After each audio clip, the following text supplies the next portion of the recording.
A Arquidiocese do Rio de Janeiro promove a 12ª edição do Seminário de Comunicação Social. Hoje a programação envolve um diálogo dos comunicadores com a sociedade para tratar os temas relacionados à saúde, à educação e também à arte. Quem está lá e traz as informações para a gente é a Camila Moraes. Oi Camila, boa tarde para você, bem-vinda mais uma vez ao TJ. Boa tarde, Rayane. Boa tarde, Letícia. A todos que acompanham ao TJ Aparecida. Olha, foi um dia extenso aqui com uma programação bem diversificada e de muitos saberes, viu? Nós estamos aqui na faculdade e para o saber aqui ao fundo vocês veem. Então, esse finalzinho do dia aqui, finalzinho da tarde, nessa quinta-feira, com vários palestrantes que passaram ali, cada um tratando um tema diferente. Então, do âmbito de vista da história, da saúde, do jornalismo, do cinema e todas essas ciências, se assim a gente pode dizer, elas se convergem para a comunicação, porque a comunicação ela exige responsabilidade, isso foi muito falado aqui hoje também, né? A gente vê a inteligência artificial ganhando tanto espaço, mas assim como a gente tem direito de falar, a gente também tem responsabilidade pelo que a gente fala, e esse foi um dos pontos dessa tarde aqui no Rio de Janeiro, nessa programação do Seminário de Comunicação Social organizado pela Arquidiocese do Rio de Janeiro.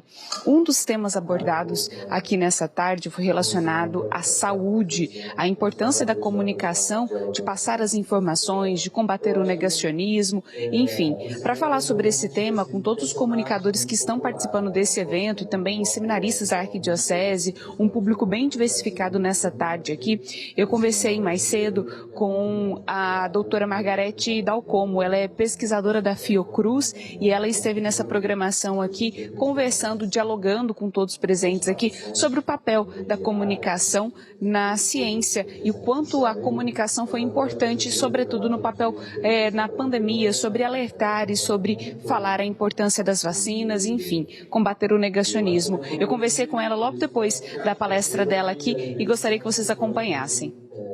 Acho que os meios de comunicação católicos, como outros também, têm um enorme dever e um compromisso de contribuir nisso que eu tenho chamado de aumento da consciência social. Aumento da consciência social não é uma abstração, é algo que dá informação, dá consciência dessa informação, dá sobretudo consistência dessa informação, gerando confiança. Isso vai fazer com que as novas gerações e a população, a sociedade civil de modo geral, entenda que nós estamos dizendo a verdade. Muitas vezes a verdade ela é muito dura, ela desagrada, mas é nosso dever dizê-la. E se isso não tivesse sido feito durante um período tão difícil, que foi a última grande pandemia, e nós teremos outras, e é preciso que os meios de comunicação católicos saibam, nós estamos, afinal de contas, falando no maior país católico do mundo. Então, o dever e o compromisso que esses meios de comunicação têm é muito maior do que eles possam pensar. É muito importante que nós estejamos aliados, nós médicos, cientistas e os meios de comunicação. Eu tenho o meu compromisso de contribuir sempre que possível.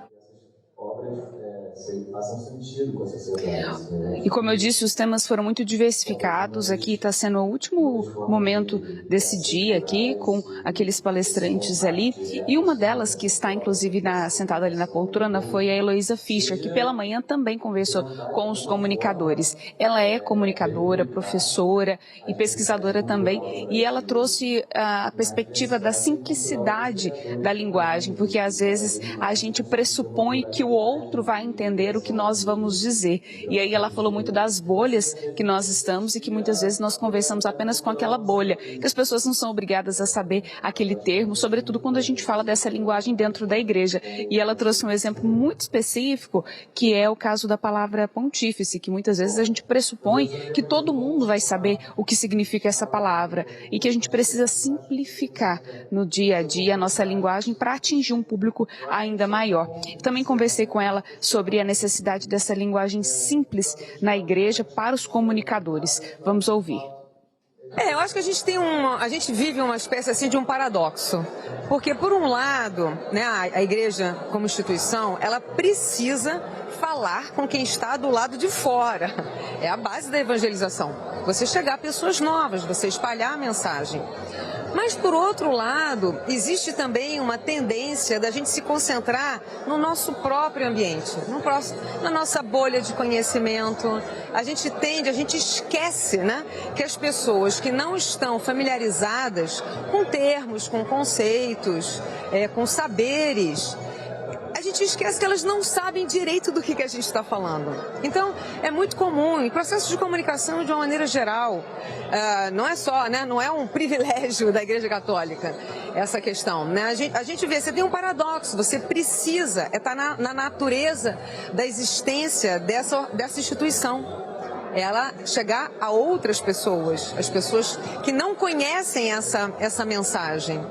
Mas você acaba usando um tipo de comunicação e um tipo de linguagem que você esquece que essas pessoas não têm um conhecimento básico para entender exatamente do que você está falando. Aí a comunicação se perde.